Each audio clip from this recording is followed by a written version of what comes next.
अंधेरीमधल्या पश्चिम द्रुतगती metro station परिसरातील सीएनजी पंपावर वाहनांच्या लांबच लांब रांगा लागलेल्या आहेत।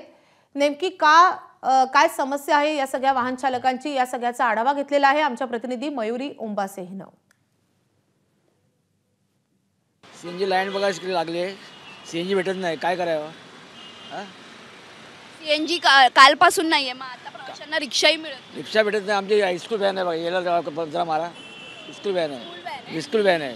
मग आता शाळेतली मुलं सोडली आता काय करा मग? पुन्हा आणण्यासाठी मग सांगायचं त्याच्या सगळ्यांना, बाबा असं आहे, सीएनजी नाही, पेट्रोल भरावं लागेल।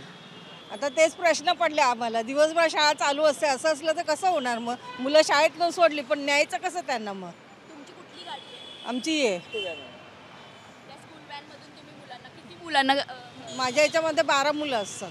12 मुलांना तुम्ही दिवसभर शाळा चालू असते। आता परत 10 वाजता पिकअप आहे माझं। ट्रिप आहे, 3 ट्रिप असणार। आता काय करायचं? ते पेट्रोल पण नाही, पेट्रोल तर आहे पण आमची सीएनजी वरच आहे गाडी। सीएनजी नाही तर काय करणार? आम्ही काय करणार?